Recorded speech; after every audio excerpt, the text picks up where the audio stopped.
What is up, Wholesale 2 Million family? We're back with another subscriber first wholesale deal interview.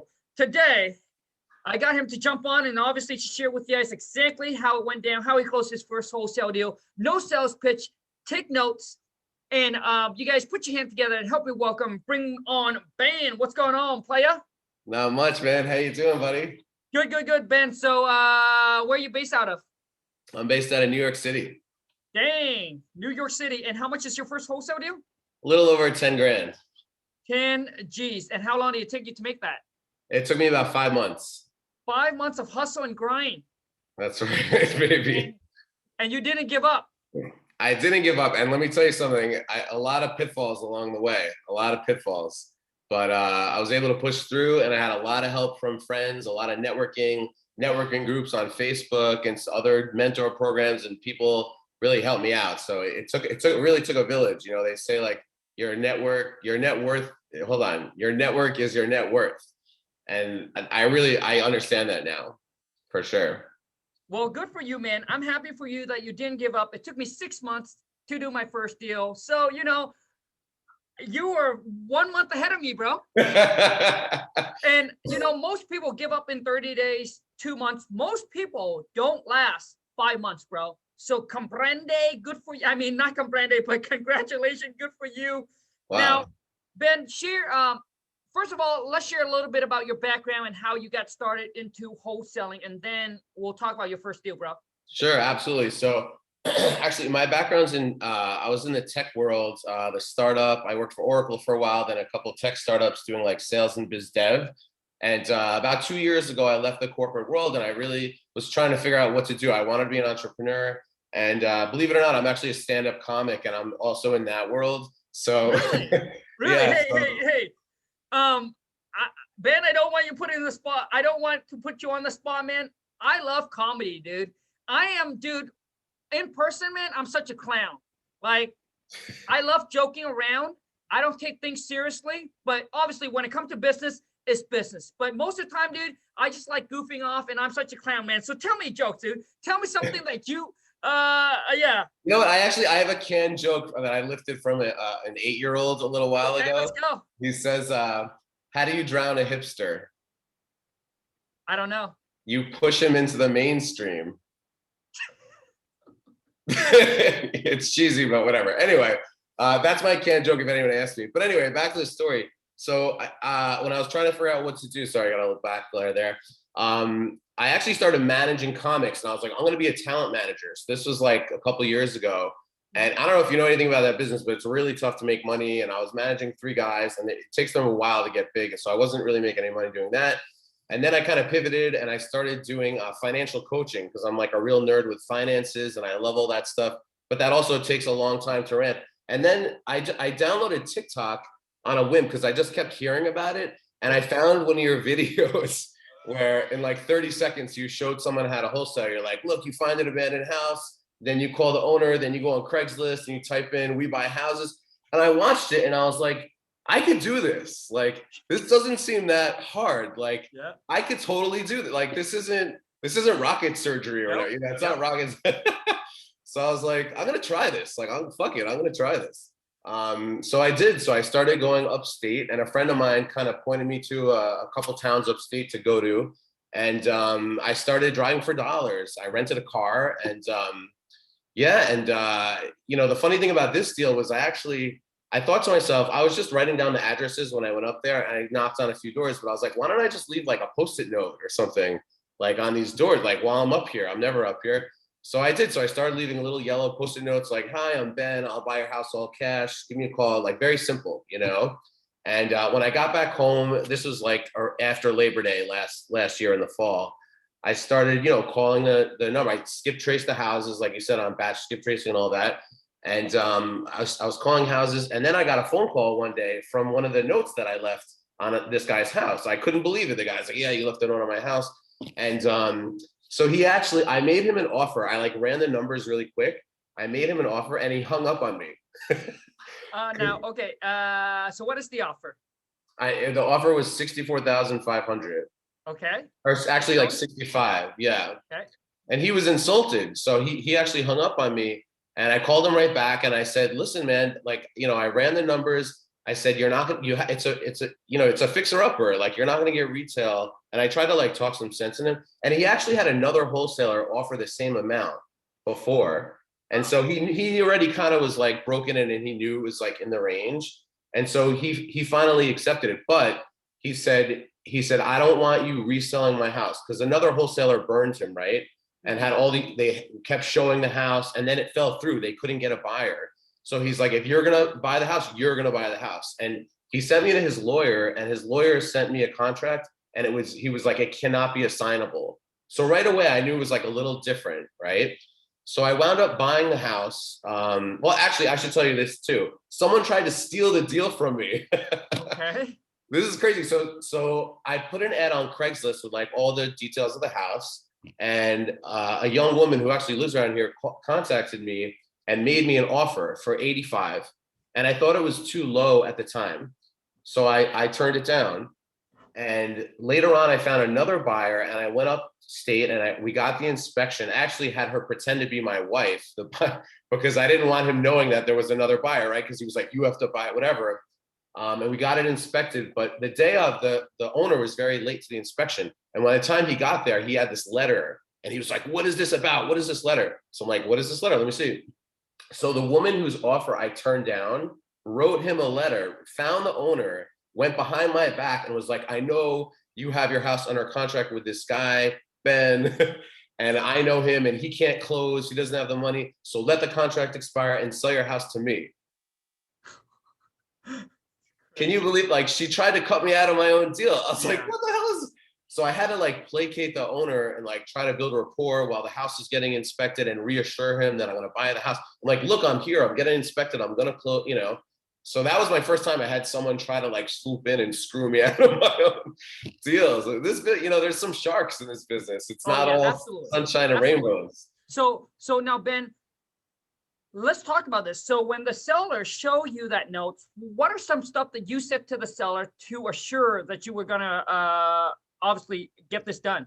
Yeah, I said, look, I'm a serious buyer. You know, I'm here with my, why would I be getting the house inspected if I'm not going to buy? We have our close date. I'm sticking to the date. You know, I put down a deposit. I actually put down like earnest money, $1,500. Okay. I was like, I'm a serious buyer, you know. And I just tried to build a rapport with him, find out where he was from. You know, I've been in sales, so I kind of know how that stuff works, and just try to build some trust. But he's kind of a weird guy and was very untrusting of people. You know, you meet all types of people in real estate, right? Yep. So anyway, now, Ben just points something out that's very, very important. For those of you, if you have sales experience, if you have sales skills, I don't care what business you go in, you will crush it. Because, I mean, especially here in real estate, if you have sales skills, if you have phone call skills where you've been calling for business and all that, you will crush it. And if you don't have sales skill, I highly recommend that you need to go and get some sales skills. It's going to help you in business, any business. Because any business, you need to be able to sell.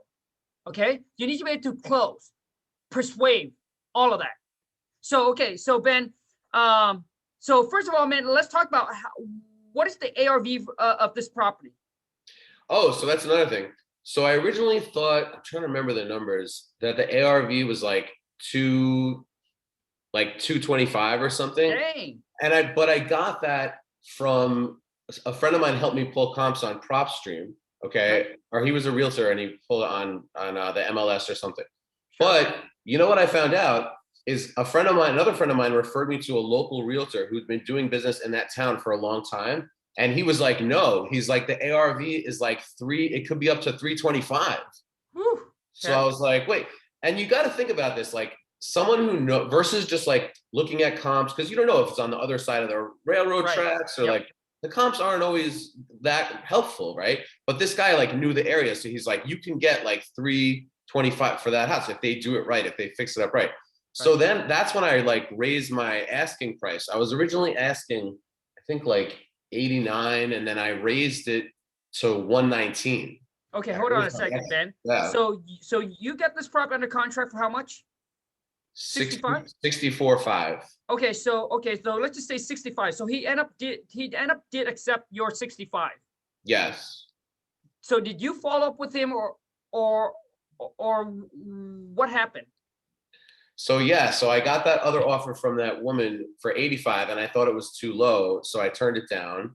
And then I actually wound up raising the price that I listed it on Craigslist to like 119.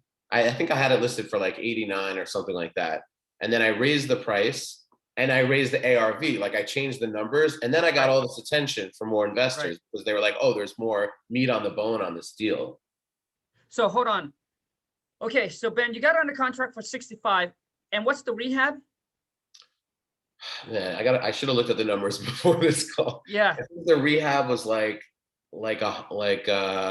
thought that it was like 60K, but the people who were gonna buy, the cash buyers, were like, no, it's like at least 100. Okay, so let's just say the rehab is 100. Okay, how many bedroom and bathrooms does the property have? You know? It was a 4-bed, 1.5 bath. Okay, and what's the square footage? I think it was like 900 or something like that. No. You mean 1900? I think maybe it was 1400. 1400 sounds about right. Really? Yeah, I have to look at it again. It's okay. So 1400 square feet, 4-bedroom, 1.5 bath.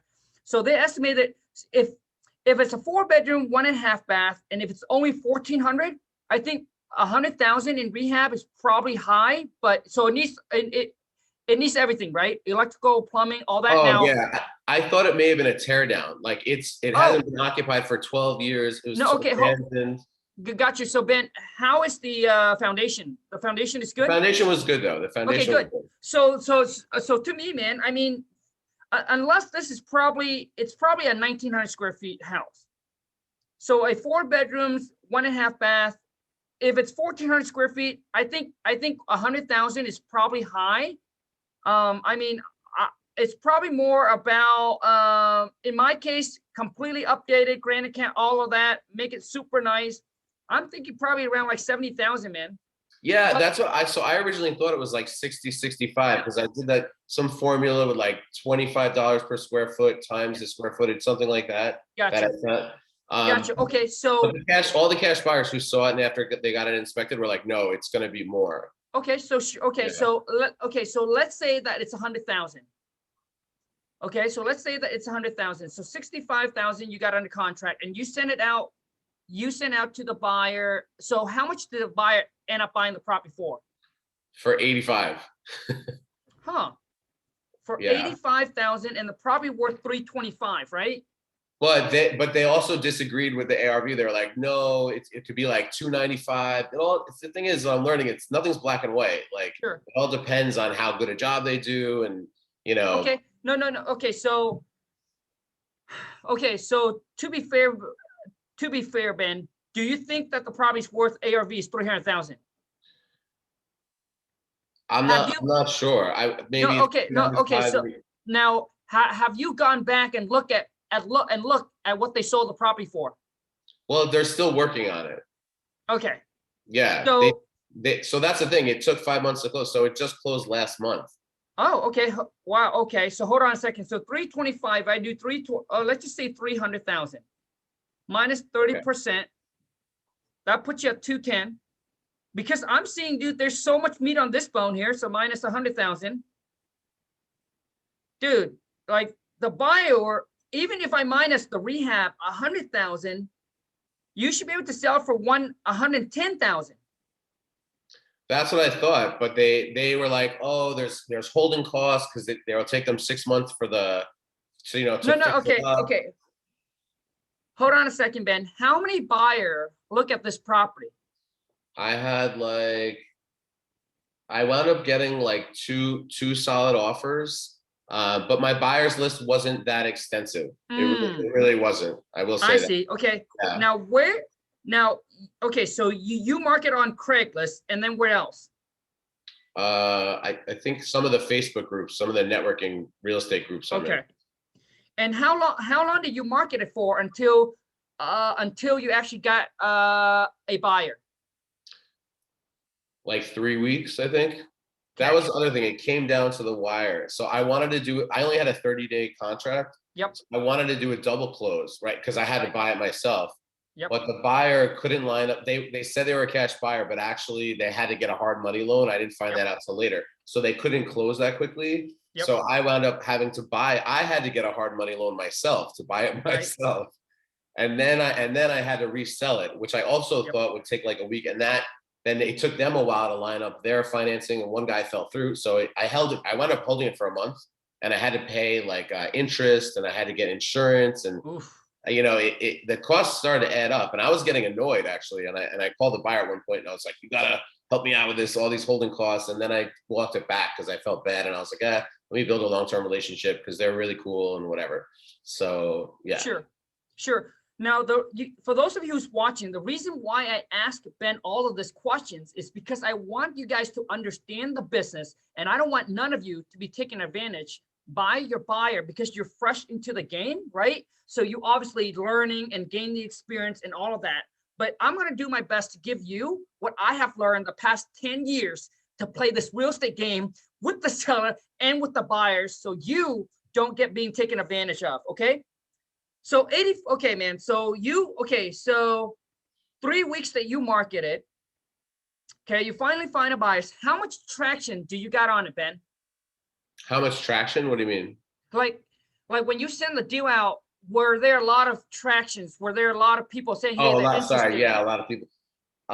It wasn't that many, honestly, because you know what? My buyers list wasn't big enough. I think I had like 30 people on it. Okay.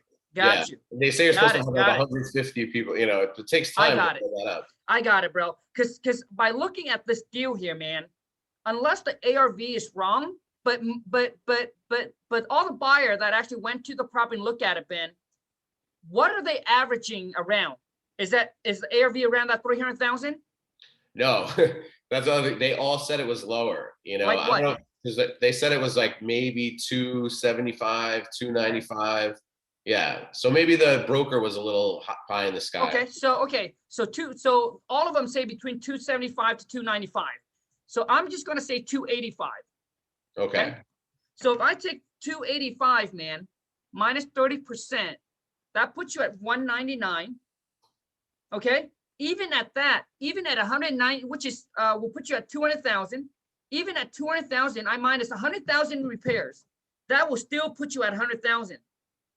Which means they would buy it from you for 100,000. So, I mean, dude, I look at these numbers all the time. So when I see it, this should be a 35K deal. So I'm going to help those of you who's watching this. What you want to do is you got to build up your cash buyer list. Did you reach out to local realtors? A little bit, but not that much. I did mostly like Craigslist back then. How did I build it up? Craigslist, networking on Facebook groups. How about I just Googled we buy houses and so right. Yeah. Okay, and how about the local RIA? Do you join the local RIA? Yeah, I did. Yeah, okay. That was one of the networking groups. Yeah. And you also put it on there. Yeah. Yeah. Okay. Here's what, for those of you who's watching this, if you don't have prop streams, I'll leave the link right below. You can use my affiliate link. You get a 7 days free trial. And if you don't like them, you can disconnect. There's no string attached. But this website, the number one is powerful. And let me share with you this, and most don't know this. You can go on there and obviously you can pull distressed property list, right? We all know that. But you can also pull cash buyers list. Not just that, but you can also look at all the hot market in the US, whether it's in your city, you can narrow down to zip code. It'll tell you all the cash transaction that happens. Like you can really zone in and laser focus on where you want to actually plant your seeds, where you want to market for the seller, and where you're going to find your buyers. So I typically go into prop streams, man. I pull everything that are within half a mile to a mile, right? That are sold within the last 6 months. If I can't find anything, I'll even go back a year. Cash transaction. It'll pull up all these cash buyers, and typically they are agents, right? So you basically, they don't have the buyer's information, but they do have the realtors. You called these realtor and you said, hey, I just saw that, you sold this property down the streets for whatever it is. Hey, I got another one. Just want to know if you have a buyer for this deal. That is what I would do. because realtors, you guys, they will have retail buyer, which means they'll have buyers that will pay you the most, because some of the buyers they have could be a contractors, a general contractor looking for their first flip. They don't need to make 30% on the deal. They don't need to make 25% on the deal. They're looking to make, hey, if, you know, they're looking to make 10%, even, you know, 15%. Because they're like, hey, if I work a whole entire year, I'm going to make 30K. Hey, if I do this flip and it's going to take me a couple months, I save money on hiring an employee, because he as a general contractor or she as a general contractor can do all the work, right? The labor is what's cost the most. So I'm telling you, most of my buyers that pays me the most come from realtors. They could have a mom and pop that are looking to buy a first fixer for their kid willing to move in, put in some sweat equity. Those are the ones that will pay you the most. Okay. Now let's talk about where, Ben, where did you find the buyer for this deal, man? Craigslist. Okay. And let's talk about this buyer. Yeah. So it's a woman upstate, and she has a partner, a business partner, a guy. They're awesome people. I actually had lunch with them, and nice. They're great. Yeah. And they actually, so they did like the fortune builders. I don't know if you know, like Merrill, they were on like Flip This House or whatever. Yeah. So they spent like $100,000 on all these courses and like education. So the builders expensive. Yeah, they're expensive. I went to one of their seminars once, but I never bought them. But anyway. Well, the thing is, you know, when when we first got started too, we almost bought their program for 35 G's. Oh yeah. Almost. I actually because they're such a good salesman. They are so good at sell. They're so good, man. They're good. Almost did, but we end up doing it. They're very, I went to one of their seminars in New Jersey at a hotel, and I got like almost roped in, and I don't know. They're expensive, but they're very smart. They're very smart. But anyway, so this woman she has like 84 units upstate. Okay. But listen to this, because of COVID and all the eviction moratoriums, she told me that she's owed like 150K in back rent. Oh, which wow. is crazy, right? Yeah. So that's one of the things about, I don't know if it's like New York, but like in New York, it's very hard to evict tenants, even before the eviction moratorium. Okay. Very hard. The laws are very tenant friendly. But anyway, but they know what they're doing. They've done a lot of flips, and she's actually already sent me pictures of the demo and stuff. So she's cool. We're like kind of friends now. She's keeping me involved, you know. Got it. I want to see it when it's fixed up too. So sure. Got it. So how much of a deposit did you have them put down, Ben? They put down $5,000. Got it. And it was non-refundable. Yeah. Right. So they put down $5,000. Here's something I don't want you guys to do as when you're starting out, okay? I don't want you to do a double closing where you close on the property and you actually, like Ben, own it for like a month. Well, you know, so like what happened if the buyer walks away and you're stuck with it and you're trying to sell it? But what happened if the market, you know, hey, the next day it take a shift, or maybe something that you didn't discover that needs way more repairs on the property than what the buyer initially thought, right? So it puts you a lot at risk, because maybe you won't be able to sell that property for that amount. So when you do a double closing, typically a double closing should happen. It happens the same day or in 24 hours, which is the next day. And this is where transactional funding comes in. You know, so your end buyer will use transactional funding, or you use transactional funding, whichever one, right? So your buyer can come in with the harmony. You come in with what's called transactional funding. So that way, you know, because they typically only loan, you know, for this kind of situation. And then you pay them a fee, but you should not close on and hold on the property. Like, it should all happen simultaneously, where that gets transferred straight over to the buyer. So don't fall. So make sure that your buyer will move through and are legit, and you got to let them know, hey, if you're not going to move through with the closing date, you're going to lose your deposit. And if I find out that, I would always call the seller. So let's just say, Ben, you end up working with this buyer, and the buyer say, hey, I can't close, I need more time. here is exactly what I would do. I would call the seller back, and I would offer the seller more money to extend the contract. Oh, that's just smart. to make sure that you are protected, man. Don't ever close on a property and sit on it like this again, unless you are like, hey, you know what? If they don't move, I'm gonna buy the property. I'm gonna fix it up. Okay. Right. But so here's what you should do, Ben, and for those of you who's watching this, you need to tell your buyer that they need to put more. They need to put another 5,000 down and release this 5,000 to you. Okay, so they should release that 5,000 that they have deposit to you. So now you have it. Okay, and they should deposit another one if they want to extend the contract with you. I understand that you want to build relationship. Listen, you guys, in business, sometimes a good person can run into a situation where they cannot perform, where they have to go against their word because they don't have a choice now. So you got to make sure in business, you also want to make sure that you protect yourself as well. Build relationship, great, but also protect yourself. You don't want to put yourself in a situation where you're going to be the one that's going to be in trouble. So I would do, Ben, is I tell the buyer, hey, you need to release that 5,000 and you need to put in another $5,000 to make sure, I want to make sure that you are going to move forward and I'm willing to work with you and I want to work with you. But here's what I have to do. I have to now pay the seller to extend this contract. And that's exactly what I would do, Ben. I would take that $5,000 that I have from the buyers. I don't give the seller all because, so I would call the seller up and say, hey, how much would you need for me to get this extra, to extend and give me an extra whatever time because my partner, here's the situation. I hope you can understand, especially you already built a relationship with the seller, Ben. It's easy to talk to the seller. And let me tell you, in this world, money talks, bullshit walks. You just need to give them a little bit of money, man, and they will buy it and they will give you the time in the world. I did it, right? It's all about how much are you willing to give to the other person. And I've done it multiple times where I gave the seller $1,500, extended for 30 days. I gave him another $1,500, extend for another 30 days.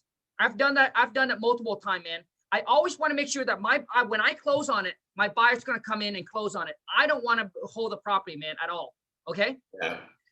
Anyways, I hope you guys get a lot of information out of this. And I think every single, subscribe first wholesale deal, I always trying to make sure that we can add some new value to you. That way it's just not repeating the old stuff. And let me tell you, not every deal goes smoothly, right? Every deal could be a little bit, different. And some takes a lot of creativities to actually get it to the closing table. So, but anyways, man, we're going to wrap this up. So Ben, how can people connect with you, man? Sure. They can shoot me an email. It's mrbenturk@gmail.com, MRBENTURK@gmail. I could offer some insight, I guess I have from my first deal. You know what the best part was about this? I met so many people along the way. Like I have a lawyer now, I have a hard money guy, I have an insurance guy. I networked my ass off. Like someone I met in the group hooked me up with the hard money guy. Like nice. It's just, you meet so many people along the way. For sure. And you kind of have to like fail forward. Like you just kind of like even when I went upstate for the first time, I was like, I have no idea what I'm doing, but I'm just going to like drive around, find these dumpy houses and I'll figure it out, I'll figure it out. And I did, and it took a long time. But, I know you say like sometimes it takes like 6 months to get your first deal. So I just kind of like trusted the process. And I was like, I know that if I just keep moving forward, like good things are going to happen. I didn't plan on buying it myself. It's not the way I wanted to do my first deal, but I kind of got pushed into that because the owner didn't want it to be assigned. And then the buyer ran out of time, and I had to get my own hard money. But, hopefully the next deal, I'll just assign it because I spent like $8,000 in closing costs, title, all that stuff adds up. I would have made like 20 grand, right? The spread was like 65 to 80. I should have made like 20 grand, but I only made like 10 because of all these extra costs. Gotcha. But, now I know what it takes to make more money, and hopefully moving forward, I'll have more profitable stuff. But it was just such a great experience, learning. And of course, by the way, so the week I closed was like, I think it was like February 16th I closed. I got COVID. That's why on my board back there, it says self-care, if anyone's wondering, because I was just like, for the last month, I was like in the hospital it's been like a crazy month. Wow. So now I'm trying to like get back in the zone, on top of like calling doctors all the time. But yeah, so it's been a nutty month, but it's funny because I closed the deal and then I got COVID. Right? Yeah, that's crazy. But That's anyway, crazy. I learned a ton, and Khang, I can't thank you enough, man. You opened my eyes to this whole business, and like your videos are hysterical on TikTok. Now you're like dancing around, trading Bitcoin and stuff. It's just so, and I love this stuff you do with Sam Faster Freedom, that guy, because he's all about the bird, you're all about the wholesale. It's just great. I've learned so much. So thank you so much for like just being an inspiration to the rest of us, and and your story is so cool too. You like dropped out of high school, lived in a shack, like, so I wish I had that like immigrant drive. I feel like people who are immigrants that come here with nothing, like have such a drive. I'm a little comfortable. I grew up like middle class, whatever. But that rubs off on me when I hear you talk. Like that hustle and that grind. So that's why I like to follow you and get inspired. I appreciate it, man. From the bottom of my heart, Ben, and to all of you, I appreciate. Thank you, sir, you guys. All the love, all the support that you guys have given me. 10 years ago when I started real estate, I never, ever, ever, ever would imagine being able to sit in a spot like this, interviewing Ben, like actually sharing my stories and my experience with you guys, and actually having you guys supporting me. So I'm so grateful. And for those of you, if you're out there, you're trying to hustle, right? I just want you to understand this. It only takes one good deal, boom, to change the course of your life. It only takes one good deal to change the course of your life. And if you give up today, you're not just giving up on yourself, but you're giving up on everybody that depend on you to succeed because they gave up on their dreams. Your wife, your husband, your kids, your mama, your papa. If you give up, you're not just giving up on yourself. I want you to remember that. But you gave up on everybody else that depend and need you to succeed so you can give them the life that they deserve. So anyways, I want to say thank you, you guys. If this interview add any value to you, please show my guest and your boy King Khang some love, and boom, smash that thumbs up for me. If you're new to the channel, welcome to the Wholesale 2 Million family. Be sure to boom, smash that subscribe button. And I want to leave you with this, that wholesaling is not easy. It is simple, but it's not easy. It takes a massive amount of work and require a massive amount of commitment. And if you don't have that, just stick with the job. Ben, thank you so much, bro. Until next time, man. Take care and ciao, dude. Thank you, Khang. You're the best. You're the best, bro. Thank you, dude. Thanks.